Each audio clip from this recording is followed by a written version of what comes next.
ಎಲ್ಲರಿಗೂ ನಮಸ್ಕಾರ ಪ್ರಿಯ ವೀಕ್ಷಕರೇ. ವರ್ಷದಲ್ಲಿ ಕೆಲವು ದಿನಗಳನ್ನು ನಮ್ಮ ಸಂಪ್ರದಾಯದಲ್ಲಿ ಅತ್ಯಂತ ವಿಶೇಷವೆಂದು ಪರಿಗಣಿಸಲಾಗುತ್ತದೆ. ಅಂತಹ ದಿನಗಳಲ್ಲಿ ಒಂದು ಮಣ್ಣೆತ್ತಿನ ಅಮಾವಾಸ್ಯೆ. ಈ ಅಮಾವಾಸ್ಯೆಯನ್ನು ಆಷಾಢ ಅಮಾವಾಸ್ಯೆ ಅಂತಲೂ ಕರೀತಾರೆ.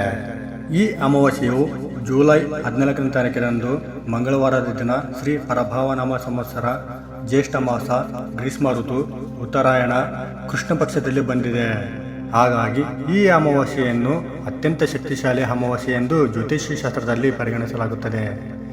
ಈ ದಿನದಂದು ಲಕ್ಷ್ಮೀ ದೇವಿಯ ಕೃಪೆ, ಪಿತೃಗಳ ಆಶೀರ್ವಾದ ಮತ್ತು ಸಕಾರಾತ್ಮಕ ಶಕ್ತಿಯನ್ನು ಪಡೆಯಲು ಅನೇಕ ಮನೆಗಳಲ್ಲಿ ವಿಶೇಷ ಪೂಜೆ ಹಾಗೂ ಆಚರಣೆಗಳನ್ನು ನಡೆಸಲಾಗುತ್ತದೆ. ಇಂದು ನಾವು ತಿಳಿಯಲಿರುವ ವಿಷಯ ಬಹಳ ಕುತೂಹಲಕಾರಿ. ಮಣ್ಣೆತ್ತಿನ ಅಮಾವಾಸ್ಯೆಯ ರಾತ್ರಿ ಒಂದು ನಿಂಬೆ ಹಣ್ಣನ್ನು ಒಂದು ನಿರ್ದಿಷ್ಟ ಸ್ಥಳದಲ್ಲಿ ಇಡುವ ಸಂಪ್ರದಾಯದ ಬಗ್ಗೆ ಅನೇಕರು ಈ ಉಪಾಯವನ್ನು ಮಾಡುತ್ತಾರೆ.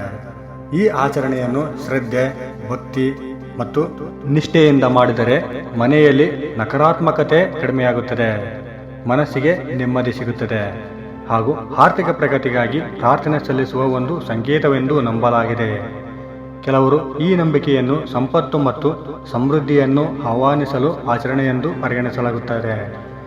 ಆದರೆ ಒಂದು ವಿಷಯವನ್ನು ನೆನಪಿಡಿ, ಕೇವಲ ಒಂದು ನಿಂಬೆ ಹಣ್ಣನ್ನು ಇಟ್ಟರೆ ಯಾರೂ ತಕ್ಷಣವೇ ಕೋಟ್ಯಾಧಿಪತಿಯಾಗುವುದಿಲ್ಲ. ಹಂತ ಹಂತವಾಗಿ ವೃದ್ಧಿಯಾಗುತ್ತಾ ಹೋಗುತ್ತೆ. ಯಶಸ್ಸು ಬರಬೇಕಾದರೆ ಪರಿಶ್ರಮ, ಪ್ರಾಮಾಣಿಕತೆ ಮತ್ತು ಸರಿಯಾದ ಯೋಜನೆಯೂ ಅಷ್ಟೇ ಮುಖ್ಯ.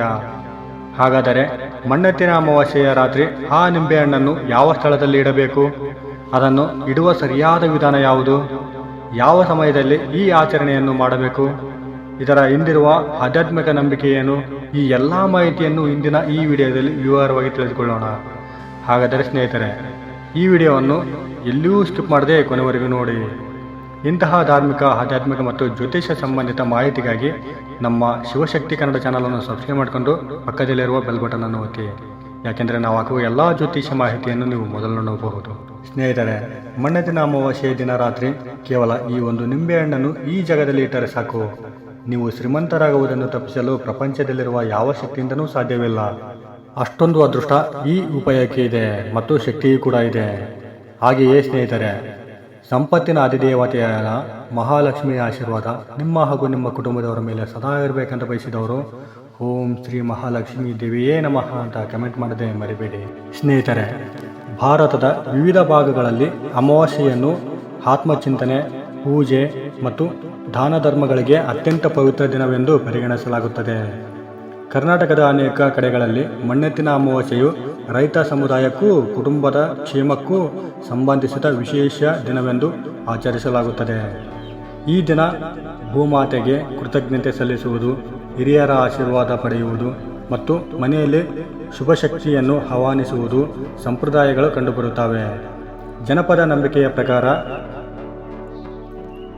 ನಿಂಬೆಹಣ್ಣು ನಕಾರಾತ್ಮಕತೆಯನ್ನು ದೂರವಿಟ್ಟು ಸಕಾರಾತ್ಮಕತೆಯನ್ನು ಆಹ್ವಾನಿಸುವ ಸಂಕೇತವೆಂದು ಪರಿಗಣಿಸಲಾಗುತ್ತದೆ. ಅದಕ್ಕಾಗಿಯೇ ಅನೇಕ ಪೂಜೆಗಳಲ್ಲಿ, ಹಬ್ಬಗಳಲ್ಲಿ ಮತ್ತು ಕೆಲವು ಸಂಪ್ರದಾಯಗಳಲ್ಲಿ ನಿಂಬೆಹಣ್ಣಿಗೆ ವಿಶೇಷ ಸ್ಥಾನವಿದೆ. ಆದರೆ ಇದರ ಫಲವು ನಂಬಿಕೆ, ಭಕ್ತಿ ಮತ್ತು ಸತ್ಕಾರ್ಯಗಳೊಂದಿಗೆ ಮಾತ್ರ ಸಂಬಂಧಿಸಿದೆ ಎಂದು ಹಿರಿಯರು ಹೇಳುತ್ತಾರೆ. ಕೆಲವರು ಒಂದು ನಿಂಬೆಹಣ್ಣು ಇಟ್ಟರೆ ಸಾಕು, ಮರುದಿನವೇ ಕೋಟ್ಯಾಧಿಪತಿಯಾಗುತ್ತಾರೆ ಎಂಬ ರೀತಿಯ ಮಾತುಗಳನ್ನು ಹೇಳುತ್ತಾರೆ. ಆದರೆ ಇದರ ಜೊತೆಗೆ ಐಶ್ವರ್ಯವು ಪರಿಶ್ರಮ, ಪ್ರಾಮಾಣಿಕತೆ, ಉತ್ತಮ ನಿರ್ಧಾರಗಳು ಮತ್ತು ದೇವರ ಕೃಪೆ ಇವೆಲ್ಲವೂ ಸೇರಿ ಬರುವ ಫಲ ಎಂದು ತಿಳಿದುಕೊಳ್ಳುವುದು ಮುಖ್ಯ. ಸಂಪ್ರದಾಯದ ಆಚರಣೆಗಳು ಮನಸ್ಸಿಗೆ ಧೈರ್ಯ ಮತ್ತು ಸಕಾರಾತ್ಮಕ ಭಾವನೆಯನ್ನು ನೀಡಬಹುದು. ಅವು ಯಶಸ್ಸಿಗೆ ಖಚಿತ ಭರವಸೆ ನೀಡುತ್ತವೆ. ಹಾಗಾದರೆ ಈ ಅಮಾವಾಸ್ಯೆಯ ರಾತ್ರಿ ಯಾವ ಸಮಯದಲ್ಲಿ ಪೂಜೆ ಮಾಡುವುದು ಉತ್ತಮ ಎಂದು ಜನಪದ ಸಂಪ್ರದಾಯ ಹೇಳುತ್ತದೆ. ಯಾವ ದಿಕ್ಕಿನಲ್ಲಿ ದೀಪ ಹಚ್ಚಬೇಕು, ನಿಂಬೆಹಣ್ಣು ಯಾವ ಸ್ಥಳದಲ್ಲಿ ಇಡುವ ಆಚರಣೆ ಇದೆ, ಆ ಆಚರಣೆ ಹಿಂದಿರುವ ಕಥೆ ಏನು, ಈ ಎಲ್ಲ ಮಾಹಿತಿಯನ್ನು ಇಂದು ನಾವು ಹಂತ ಹಂತವಾಗಿ ತಿಳಿದುಕೊಳ್ಳೋಣ. ಅಮಾವಾಸ್ಯೆಯ ರಾತ್ರಿ ಪೂಜೆಗೆ ಬಳಸುವ ನಿಂಬೆಹಣ್ಣು ತಾಜಾ ಮತ್ತು ಕಲೆಗಳಿಲ್ಲದ ಆಗಿರಬೇಕು. ಮೊದಲು ಮನೆ ಹಾಗೂ ದೇವರ ಕೋಣೆಯನ್ನು ಸ್ವಚ್ಛಗೊಳಿಸಬೇಕು.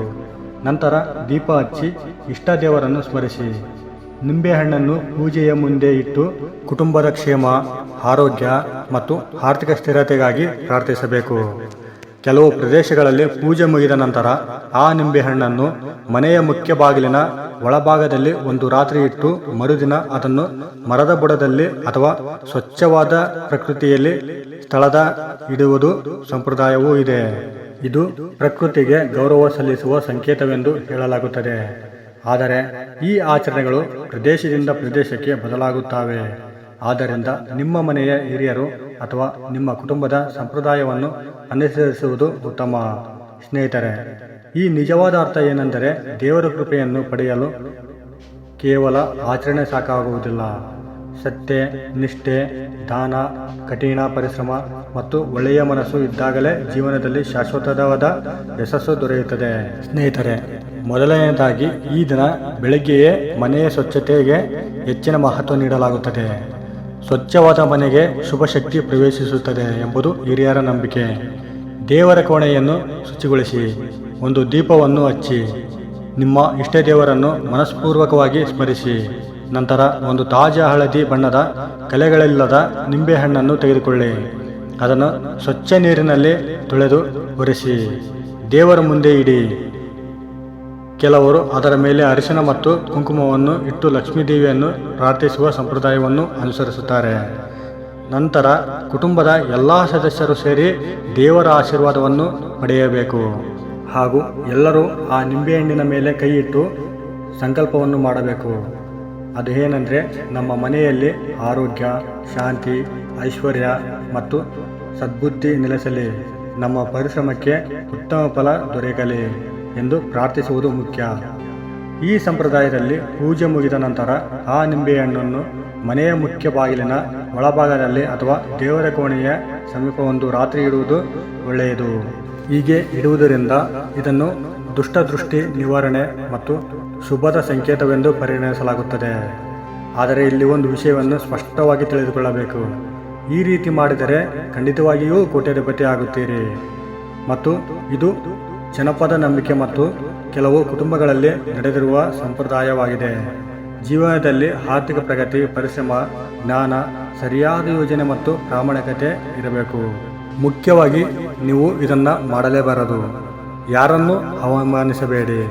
ಸುಳ್ಳು ಹೇಳುವುದನ್ನು ತಪ್ಪಿಸಿ. ಸಾಧ್ಯವಾದರೆ ಬಡವರಿಗೆ ಅನ್ನ ಅಥವಾ ದಾನ ನೀಡಿ. ಪ್ರಾಣಿ ಪಕ್ಷಿಗಳಿಗೆ ಆಹಾರ ನೀಡಿ. ಕುಟುಂಬದವರೊಂದಿಗೆ ಪ್ರೀತಿಯಿಂದ ಮಾತನಾಡಿ. ಈ ದಿನ ಅಂದರೆ ಮಣ್ಣೆತ್ತಿನ ಅಮಾವಾಸ್ಯೆ ದಿನ ಯಾರತ್ರನೂ ಕೆಟ್ಟದಾಗಿ ವರ್ತಿಸಬೇಡಿ. ಇಂತಹ ಸತ್ಕಾರ್ಯಗಳನ್ನು ಮಾಡಿದಾಗ ಮನಸ್ಸಿನಲ್ಲಿ ಸಕಾರಾತ್ಮಕತೆ ಹೆಚ್ಚಾಗುತ್ತದೆ. ಅದೇ ನಿಜವಾದ ಲಕ್ಷ್ಮೀ ಕಟಾಕ್ಷ ಎಂದು ಅನೇಕ ಆಧ್ಯಾತ್ಮಿಕ ಗುರುಗಳು ಹೇಳುವುದು ಖಂಡಿತ ಇದು ಸತ್ಯ. ಇದನ್ನು ಮುಖ್ಯ ವಿಷಯ ಪೂಜೆಗೆ ಬಳಸಿದ ನಿಂಬೆಹಣ್ಣನ್ನು ಮರುದಿನ ಕಸದ ಬುಟ್ಟಿಗೆ ಎಸೆಯದೆ ಮರದ ಬುಡದಲ್ಲಿ ಅಥವಾ ಪ್ರಕೃತಿಗೆ ಹಾನಿಯಾಗದ ಸ್ವಚ್ಛ ಸ್ಥಳದಲ್ಲಿ ಇಡುವುದು ತುಂಬಾ ಮುಖ್ಯ. ಸ್ನೇಹಿತರೆ, ಈ ಉಪಾಯವನ್ನು ಮಾಡುವುದು ಯಾವ ಸಮಯದಲ್ಲಿ ಅಂದರೆ ಮಣ್ಣೆತ್ತಿನ ಅಮಾವಾಸ್ಯೆಯ ದಿನ ರಾತ್ರಿ 7 ಗಂಟೆಯಿಂದ 11 ಗಂಟೆಯವರೆಗೂ ಸಮಯವಿದೆ. ಈ ಸಮಯದಲ್ಲಿ ಯಾವಾಗ ಬೇಕಾದರೂ ಮಾಡಬಹುದು. ಇಷ್ಟೇ ಸ್ನೇಹಿತರೆ, ಇಷ್ಟು ಮಾಡಿದ್ರೆ ಸಾಕು. ನಿಮ್ಮ ಮನೆಯಲ್ಲಿದ್ದ ಕಲಹ, ಜಗಳ ಅಥವಾ ನಕಾರಾತ್ಮಕ ಶಕ್ತಿ ಎಲ್ಲವೂ ದೂರ ಆಗುತ್ತೆ ಮತ್ತು ನಿಮ್ಮ ಹಣದ ಸಮಸ್ಯೆ ಕೂಡ ನಿವಾರಣೆಯಾಗುತ್ತೆ. ನೀವು ಅಂದುಕೊಂಡು ಹಾಗೆ ಜೀವನವನ್ನು ನಡೆಸಲು ಇದು ಉತ್ತಮ ಉಪಾಯ ಅಂತ ಹೇಳಲಾಗುತ್ತದೆ. ಈ ಉಪಾಯವನ್ನು ಮಾಡಿ ಅನೇಕ ಜನರು ತಮ್ಮ ಅಭಿಪ್ರಾಯವನ್ನು ಹಂಚಿಕೊಂಡಿದ್ದಾರೆ. ಬಹಳ ವರ್ಷಗಳಿಂದ ಒಂದು ಸಣ್ಣ ಹಳ್ಳಿಯಲ್ಲಿ ಲಕ್ಷ್ಮಣ ಎಂಬ ಬಡ ವ್ಯಾಪಾರಿ ವಾಸಿಸುತ್ತಿದ್ದನು. ಅವನು ಬೆಳಗ್ಗೆಯಿಂದ ಸಂಜೆಯವರೆಗೂ ದುಡಿಯುತ್ತಿದ್ದರೂ ಕೈಯಲ್ಲಿ ಹಣ ಉಳಿಯುತ್ತಿರಲಿಲ್ಲ. ಎಷ್ಟು ಪ್ರಯತ್ನ ಮಾಡಿದರೂ ಒಂದಲ್ಲ ಒಂದು ಸಮಸ್ಯೆ ಎದುರಾಗುತ್ತಿತ್ತು. ಸಾಲ ಹೆಚ್ಚಾಗುತ್ತಿತ್ತು. ಮನೆಯಲ್ಲೂ ನೆಮ್ಮದಿ ಇರಲಿಲ್ಲ. ಒಂದು ದಿನ ಗ್ರಾಮದ ದೇವಾಲಯದ ಅರ್ಚಕರು ಅವನಿಗೆ ಹೇಳಿದರು, ಮಣ್ಣೆತ್ತಿನ ಅಮಾವಾಸ್ಯೆಯ ರಾತ್ರಿ ದೇವರನ್ನು ಭಕ್ತಿಯಿಂದ ಆರಾಧಿಸು. ಒಂದು ತಾಜಾ ನಿಂಬೆಹಣ್ಣನ್ನು ದೇವರ ಮುಂದೆ ಇಟ್ಟು ನಾವು ಹೇಳಿದ ಹಾಗೆ ಸಂಕಲ್ಪ ಮಾಡಿದರೆ ನಿನ್ನ ಜೀವನ ಒಳ್ಳೆಯದಾಗುತ್ತೆ ಎಂದರು. ಆಗ ಅವನು ಆ ರೀತಿ ಮಾಡಿದ. ನಾವು ಮೊದಲು ಹೇಳಿದ್ವಲ್ಲ, ಆ ಥರ ಉಪಾಯ.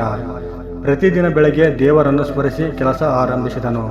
ಕೆಲವು ತಿಂಗಳ ನಂತರ ಅವನ ವ್ಯಾಪಾರ ನಿಧಾನವಾಗಿ ಬೆಳೆಯತೊಡಗಿತು. ಜನರು ಅವನ ಮೇಲೆ ವಿಶ್ವಾಸ ಇಡಲು ಆರಂಭಿಸಿದರು. ಆದಾಯ ಹೆಚ್ಚಾಯಿತು. ಸಾಲಗಳು ತೀರಿದವು. ಕುಟುಂಬದಲ್ಲಿ ಸಂತೋಷ ನೆಲೆಸಿತು. ಹಿರಿಯರು ಈ ಕಥೆಯನ್ನು ಮೂಲಕ ಹೇಳುವ ಸಂದೇಶ ಏನೆಂದರೆ, ನಿಂಬೆಹಣ್ಣು ಅದೃಷ್ಟವನ್ನು ಖರೀದಿಸುವ ವಸ್ತು ಆಗಿದೆ. ಅದು ಶುಭ ಸಂಕಲ್ಪದ ಒಂದು ಸಂಕೇತ. ನಿಜವಾದ ಸಂಪತ್ತು ನಮ್ಮ ಒಳ್ಳೆಯ ಆಲೋಚನೆ, ಪರಿಶ್ರಮ, ಪ್ರಾಮಾಣಿಕತೆ ಮತ್ತು ದೇವರ ಮೇಲಿನ ನಂಬಿಕೆ ಇರಬೇಕು. ಆದ್ದರಿಂದ ಮಣ್ಣೆತ್ತಿನ ಅಮಾವಾಸ್ಯೆ ಎಂದು ನೀವು ಪೂಜೆ ಮಾಡಿದರೆ ಅದನ್ನು ಕೇವಲ ಹಣಕ್ಕಾಗಿ ಮಾತ್ರ ಮಾಡಬೇಡಿ. ನನ್ನ ಕುಟುಂಬದ ಸುಖವಾಗಿರಲಿ, ಆರೋಗ್ಯ ಚೆನ್ನಾಗಿರಲಿ, ನಾನು ಮಾಡುವ ಕೆಲಸದಲ್ಲಿ ಪ್ರಗತಿ ಸಿಗಲಿ, ಯಾರಿಗೂ ಅನ್ಯಾಯ ಮಾಡದಂತೆ ದೇವರ ಮುಂದೆ ಕೋರಿಕೊಳ್ಬೇಕು. ನೋಡಿದ್ರಲ್ಲ ಸ್ನೇಹಿತರೆ, ಈ ಮಣ್ಣೆತ್ತಿನ ಅಮಾವಾಸ್ಯೆ ನಿಮ್ಮ ಕುಟುಂಬಕ್ಕೆ ಸುಖ, ಶಾಂತಿ ಮತ್ತು ಸಮೃದ್ಧಿಯನ್ನು ತರಲಿ ಎಂದು ಹಾರೈಸುತ್ತೇವೆ. ಈ ವಿಡಿಯೋ ಇಷ್ಟವಾದರೆ ಲೈಕ್ ಮಾಡಿ ಮತ್ತು ನಿಮ್ಮ ಫ್ರೆಂಡ್ಸ್ ಹಾಗೂ ಫ್ಯಾಮಿಲಿಗೆ ಹಾಗೂ ಗ್ರೂಪ್ಗಳಿಗೆ ಶೇರ್ ಮಾಡಿ. ನೀವು ಶೇರ್ ಮಾಡುವುದರಿಂದ ನಿಮ್ಮಿಂದ ಅವರಿಗೆ ಉಪಯೋಗ ಆಗಬಹುದು. ನಿಮ್ಮ ಅಭಿಪ್ರಾಯವನ್ನು ಕಮೆಂಟ್ನಲ್ಲಿ ತಿಳಿಸಿ ಮತ್ತು ಇಂತಹ ಧಾರ್ಮಿಕ ಹಾಗೂ ಸಾಂಸ್ಕೃತಿಕ ಮಾಹಿತಿಗಾಗಿ ನಮ್ಮ ಚಾನಲನ್ನು ಸಬ್ಸ್ಕ್ರೈಬ್ ಮಾಡಿಕೊಂಡು ಸಪೋರ್ಟ್ ಮಾಡಿ.